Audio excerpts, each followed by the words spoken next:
was just listening to it, and I could feel every single thing that it was just there. And me and my mate Demi, she was just sitting there and was like, there's just no words. We were just like, yeah, we get it. She said everything that's in our heads. And I'm like, she's in there.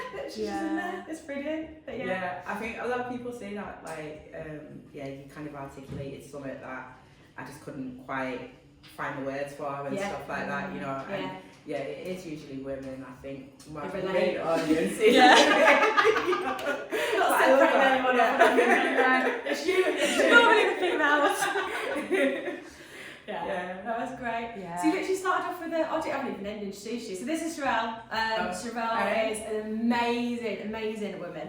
And I first came about seeing Cherrelle when I came to a poetry night at Lenny's at Northern Lights, and completely encapsulated by incredible words. And it felt like one of those moments where you are she's reading your mind and reading your head. And I think now, it's weird, nowadays everyone's starting to journal, so using that journal as a way of just getting all their emotions out of their head just from the day, so anything they're thinking, so it doesn't all just like become this whirlwind in your brain, because that's what happens. Even for us, we found the same thing. You're overthinking it, maybe just write down everything. But you're now turning that around in such an incredible way that you're giving it back to everybody, and everyone then can relate, and it's so nice because it makes me feel like you're not alone and no one else is alone, and it's like it's just this beautiful space that you create. It's really nice. Thank you. No, it's good. Thank you. Yeah. So how did you get into it all? I've been writing forever. I can't remember when I actually started writing. I think maybe it was like projects in primary school or something. And it was just not something geography. No, definitely not. I think it was just something that stuck with me. And like you're saying, it's such a therapeutic process, and even journaling, it's kind of like a lot of the times it's poetry is so open. Like there's one poet who I really love who she reads like journal excerpts as poetry. And I just think it's quite transferable like that. I think that was probably my form of journaling, all through from probably about 8, 9, 10 up to now, really. I'm not sure I ever really stopped. Like there's periods where life was busy and I didn't do it as frequently, but it's always kind of been there in the background. And a few years ago, I think I just got to a point. I think sometimes you get to a point in life where you've just kind of got to stop. You just got to stop and allow whatever to happen. And that gut feeling when you get a lot of things. We say these little butterflies, don't you? Like, well, something's right or something's not right, and you're always either battling against it because it's wrong, and you feel like you just keep hitting your head against a brick wall, and you're like, this isn't right. And it just changes directions, don't you? It's like, which way now? Definitely. I think, I just, you have like really intense periods where it just feels like you're just taking one knock after the other. I'm that girlfriend. I had like a really long stretch of just one thing after the other, and I was like, I just haven't got it in me. I think I just reached burnout, just complete burnout, and then because I always write anyway, and at the time I'd been writing a lot, and I'd started posting a lot, and I think I was just saying before, I had a dessert shop business, and before then I never really put myself in front of a camera or anything like that. Like my whole Insta was just like random pictures and stuff and memes. There was barely any pictures of my face on there anyway. And it takes a lot, doesn't it, to just physically put yourself in front of that camera to do it? Because when you're in your own space at home, that's you. You're in your own little zone. With your own words. I also just think there's just far more interesting things to look at to put on there and stuff. See. Exactly. That's the most common shot was breakfast, official breakfast.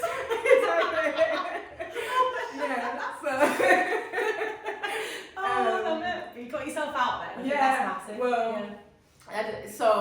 through having my shop and putting my face to that a little bit. I think I'd kind of like grown in confidence a little, and then I just kind of started putting my poetry up, and then people were kind of responding a little bit here and there, and I just continued, and I'm not even sure it was because people respond. I think it was what I needed at the time. So I did this little series that was like things to remember, and it was like every day.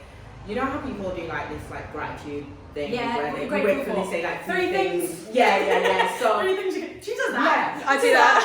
Right. So it was kind of similar to that. And like where I was at mentally at the time, it was kind of like my way of pulling myself out of that rut. And so like every day I get up and I just be like things to remember today, like, you know, you are not alone, like you are enough, whatever. Like affirmational type things.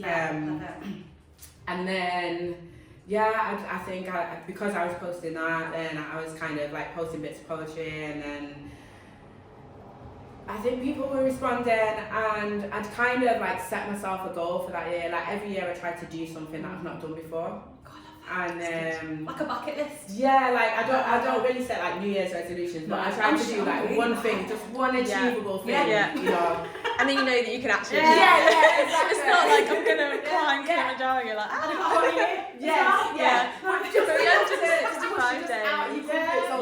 a little bit. So that year it was like reading my poetry on stage, and I genuinely thought I'd just like do it once and that would be it. And I've always had like insane stage fright, and you know, being like really camera shy and stuff like that. So how did you get out of it? Do you have to like sort of talk to yourself on stage? Deep breaths. I don't know. Like more times I'm still like I'm shaking, you know. Not coffee shake, just general shake. When I look back on the footage, like you can't actually see it, but the way that I feel it in my body, I was doing it. I can see you doing it. Actually, you're just like that's surgery, great. Part of the reason why I wanted to get my work off book is because like holding the phone, it just shows up so much more, you know. That's brilliant. But I think that was it really. I performed once, and I came off stage and my brother was in the audience. He was like, "Oh, how did you find it, Chess? It was so good." And I was like, "Oh, I just want to do it again. I know I can do better." It's like addictive, isn't it? I know I can do better. I was like a little bit like I was proud of myself for doing it, but at the same time I was kind of kicking myself a little bit because I was like I'd been talking to my mirror for a very long time. Just that me and you. Yeah, I knew I could do so much better, and I was like, kicking myself a little bit. And because I kind of thought it would be the only time I did it as well, I wanted it to be really good, like, you know. One and only, but it's not. How's your first performance ever going to be that great, is it? You know, like, it's unrealistic. So, I did it, and then I was like, I want to get better, and then I just kind of, I don't know, at some point, so what happened, I had a little job to like tie me over through Christmas and stuff. And my nan was really ill at the time, and she passed away in January. And the day after her funeral, I was called into work for a meeting and they fired me. And so obviously because of like everything that was going on and stuff, I wasn't necessarily performing very well and stuff, and like I couldn't blame them, but the timing just felt really off. Like this isn't right. Like I'm having a breakdown. Pretty much. And I think like it just felt like the entire universe was forcing me to like really focus on this, and like there were so many other little kind of synchronicities and little things that had happened that I just thought, this is where I'm being forced to go, this is the road that I need to go down. And do you listen to my sister? She listens to like every time she sees 444 or the micro says 11. She's like, this is it, they're telling me this way. I'm like, they're telling you that something's off. I pay attention to all of it. I think it's really like, so I get, you're at 11, I'm like, alright, I get it. But it's taking you on that path. That's what's great. If you don't listen to it, you're like, why am I seeing all these numbers? Why is it doing that? Why is it doing that? But listen, it's guiding you. It's always guiding you. Your way at the right time, and you're like, you feel like you're sometimes at rock bottom, and then that person might just come in, and you're like, we're supposed to meet that person at the time. Like, how we're not supposed to You be don't there. see it at the time when you're in this like vortex of like negative, and you're like, oh, everything feels against me, but actually somehow it's guiding you. I think. Such a spiritual journey. Yeah. So and I think I've just kind of been going with that ever since, really. And I feel like there are, don't get me wrong, like there's times when I'm just like, what am I doing here? Let me just go back to the kitchen and do what I know. Yeah. You know what I mean? Like comfort zone, isn't it? And you know, when you kind of know something inside and out, and you know, like there's no real doubts about my performance or my ability, my capabilities in that area. But this is a new ground. I've never had imposter syndrome like it, like what I experienced in the past few years since I've been doing this, and like up until now, like still now, like there are certain times and situations that I'm in, and I'm a little bit like, I shouldn't be here.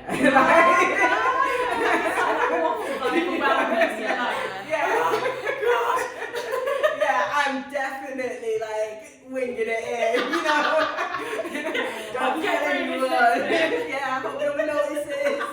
That's the thing, they don't. No one cares. No one actually cares. I think as I get older, that's the thing that just something that just keeps popping up and all the time at the moment. Actually, is that like it's, you know, there's no rules, and I always say this, there's no rules, so you know, true. there's no rules, and actually it's just about like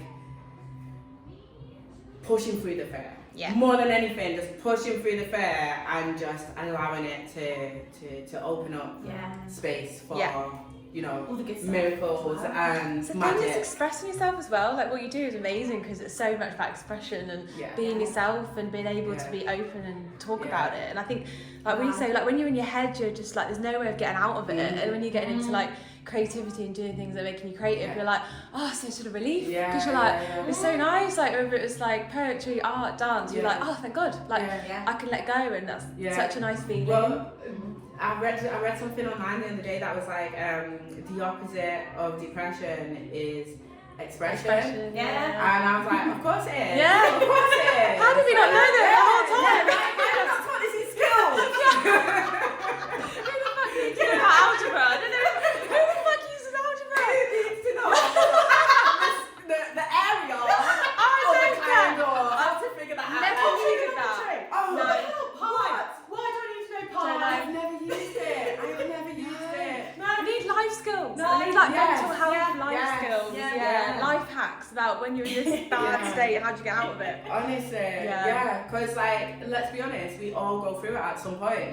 You know? Everyone does. Everyone. I don't think there's a person that in the span of their life they're not going to experience some kind of depression, suicidal thoughts, some kind of hit that just throws them completely off course to where they don't know which way's up anymore. You know? And I think that's what we should be. That's what we should be talking about. We should be then managing emotions and you know, kind of self-regulation and you know, like these things are really important. And like actually these are the things that sustain us long term. No amount of money, you know, material success or anything can really replicate, imitate, replace that kind of being able to find inner peace when you need it, you know? I feel like you're literally in our head. I'm like, Because you know why? Because we're all connected. We all have the same journey. It's just, you know, in a different outfit. Like, it's so true. You know, different setting. Like, but it's all ultimately it's all the same in it. We all want the same thing. We all want to be loved. We all just want to like feel appreciated and like we have a purpose. I feel like we all have quite basic needs as well. You don't really like you overthink it, but actually you just like just want to feel like this and this every day, and I feel quite happy and I'm doing something I enjoy. You're halfway there. And I always think that, like when you then start connecting, like I said, with somebody who thinks the same, or you just have that little one moment where you're going out and you just those little chats which don't happen anymore because like we're saying, like sometimes social media that can hide so much of that you just become this like it's just like a facade against everything. And you're not getting general basic things of even communicating with people day to day anymore, and it's just it's sad. So like when you then get to that moment where you're in a room and you listen to someone who's just saying exactly what's in your head, or might be like something on that that word that you say that completely just triggers you. You just felt like you had like an hour's conversation with you, just through that one thing that you said. And it's brilliant. You just feel like, I'm not the only one. You know, and it's a real kind of blessing for that to you know, for people to feel that from me. Like, I've always been obsessed about. Spent most of my spare time in galleries, and you know, like, I will travel for an exhibit. Like, I will fly. Like, I love it. And you know, I think there's certain artwork that it will change you to the point of no return, just in one little moment, like, and it's that quick, you know. And I when people kind of say this kind of like, my work almost has that kind of impact, I'm like, wow, you know, that's what inspires me as an artist. And it always comes at the right time as well, like those moments where I'm really kind of, wow, and that kind of self-doubt. You know, like, I changed careers at like 36 years of age.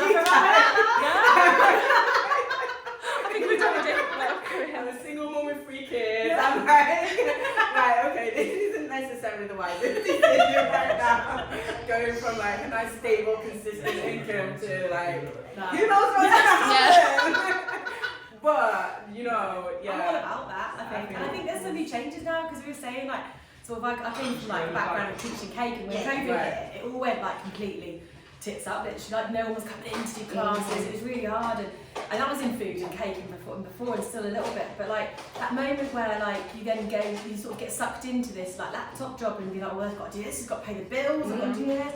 And then you yourself, don't you? And the next thing you know, you're talking to anyone day to day, and then you get in your head and you're like, I don't even know how to pick up the phone anymore to talk, to ask the AA to help me, because my head's gone so much, my voice is gone. You're not living in your authenticity. You know, when it's not real to who I am. When you're not living in alignment with like your core, I think you completely lose yourself. And unless you've got people around you that can help pull you back out, then you're in there. You know, you can get stuck in that lost zone for a very long time. You know, there are people that never find their way out the other side. Don't know how. And I think, I would rather take the risk. Same. Like, always, I would always rather take. But that's what we were saying. We were like, that's why we're kind of documenting like the journey, because we've at that point, haven't we? Like everyone that we kind of like rock bottom, and we're like, how can we get ourselves out? Like, we need to get back to being creative, like dance, like talking, just general stuff. And you just like, we're trying to get ourselves out. We're like this bit of rope. And you know, like as you do more of what just happened, and what you were born to do, like what you used to do as a kid. I mean, like we used to look back at old videos and photos, and you're just prancing around in your jumpsuit, like having a great time, like. And then as you're an adult, you're like, oh, I've lost it. Who am I? Well, I don't paint my numbers anymore. Why am I not doing that? I spare time. Why do I overthink everything? And think myself out of the things that I actually wanted to do. I really enjoy it. It might seem stupid, but you know what? I don't care. Like, you know, when I first started posting videos and stuff, I was like, my page was, I probably had like 300 followers on my Insta. And it was all like family and friends and people from school, people I've worked with and stuff like that. You know, like, what you doing? What you doing? Yeah, like generally people that aren't, you know, going to poetry events anyway. You know,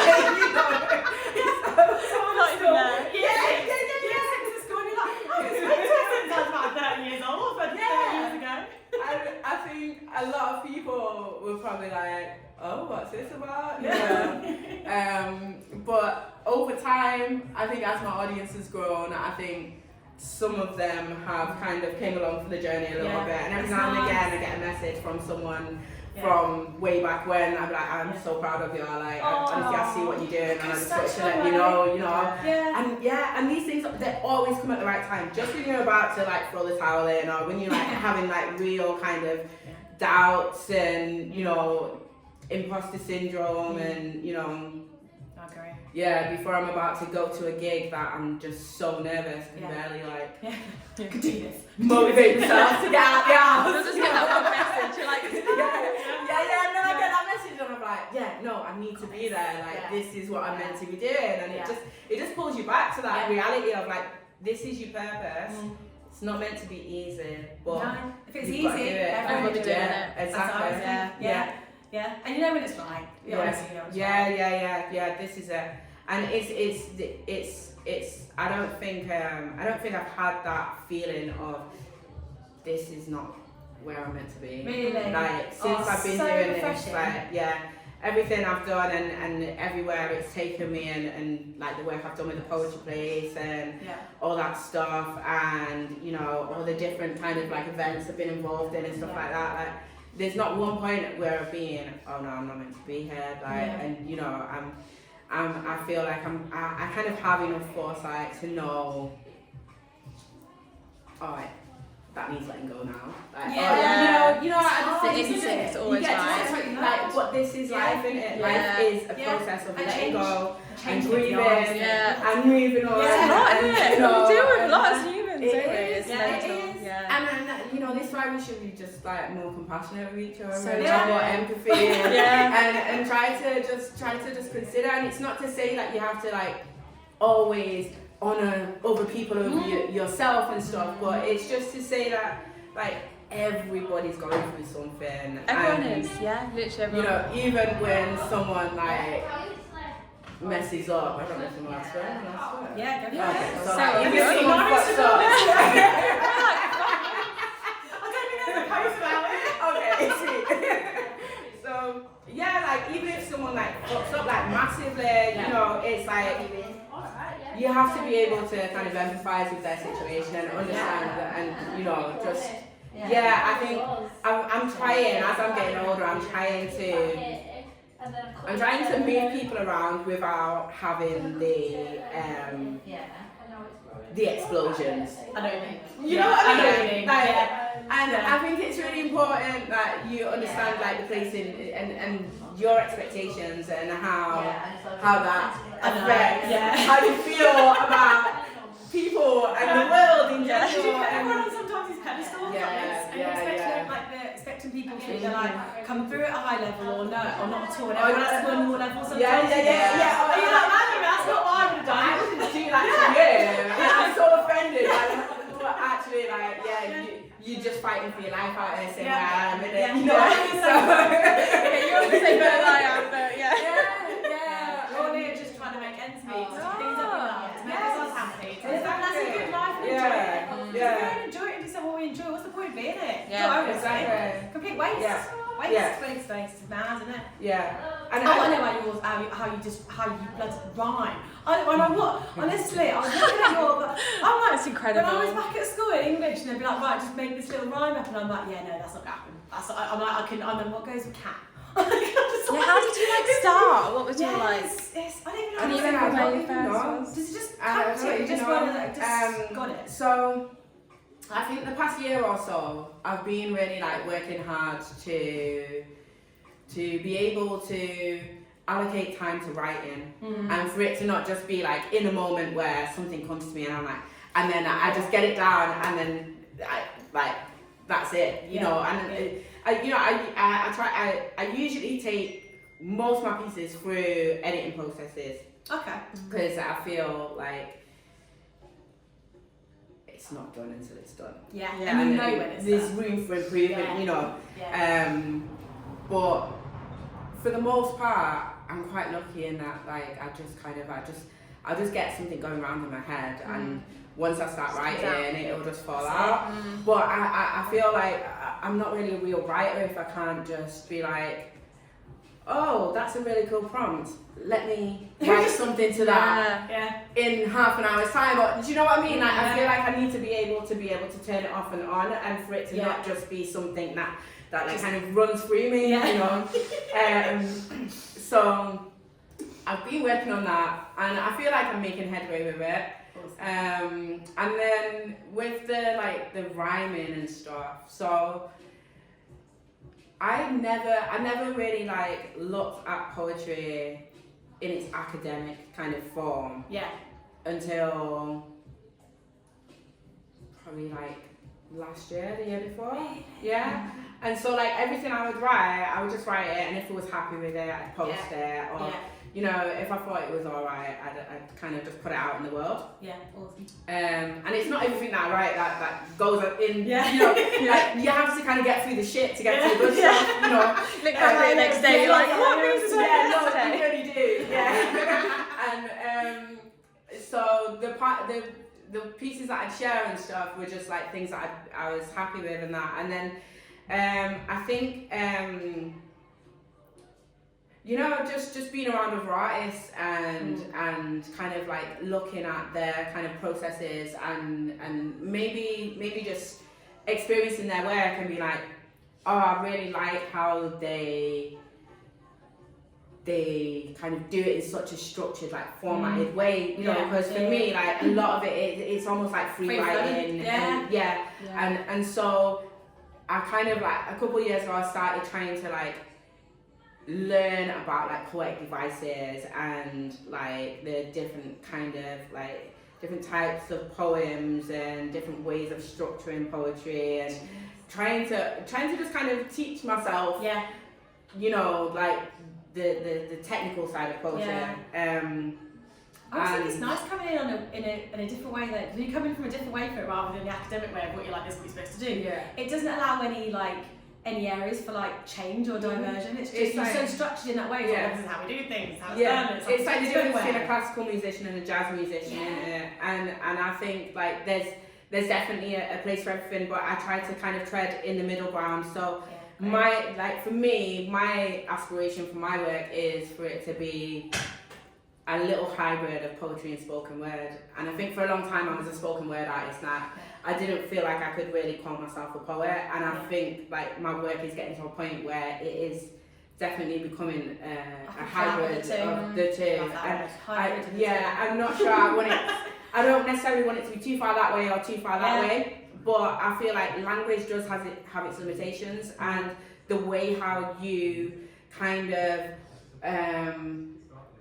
override the limitations is with emotion. So a lot of people kind of comment on like my delivery and the way like my kind of cadence and the way I like the rhythms that I put into my work and stuff, and I think a lot of that is because I didn't come from a traditional kind of educated background in kind of poetry and all of that. I barely kind of finished my GCSEs. That's all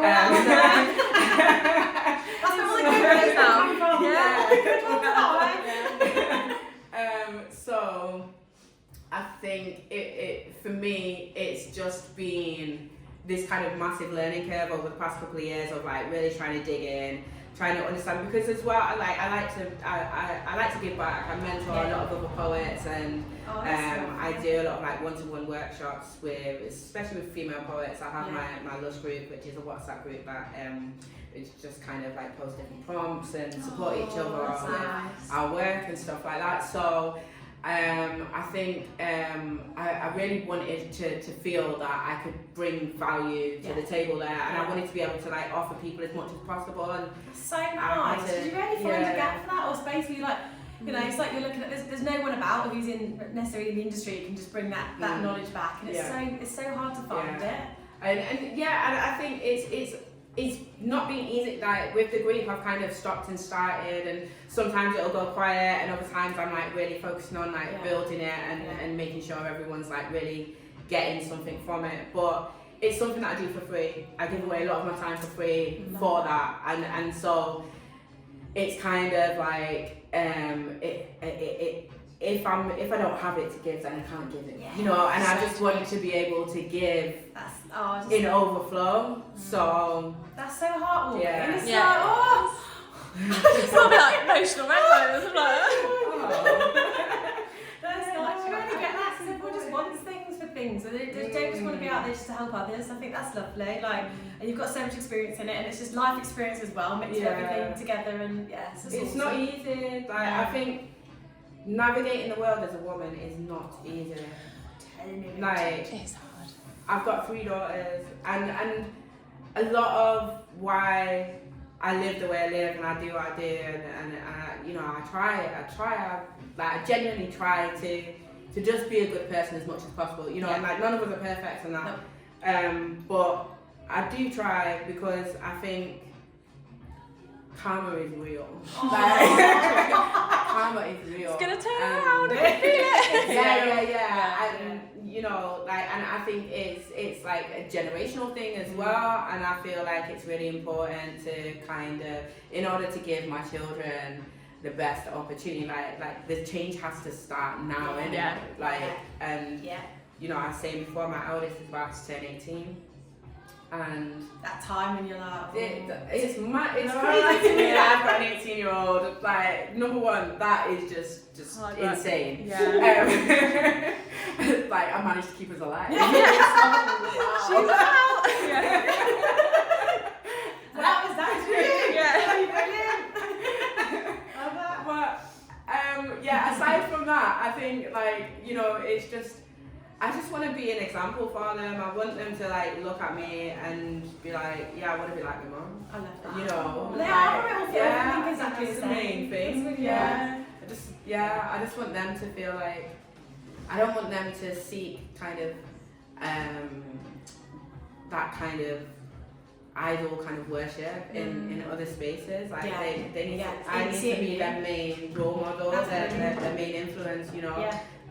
Because then you know you already have such little control, like between like the internet and school. There's not much space there is really room as a parent to kind of really like influence your kids. I think the most you can do is kind of lead by example. And just be the best you can. Anyway, you're doing awesome. Fantastic. You.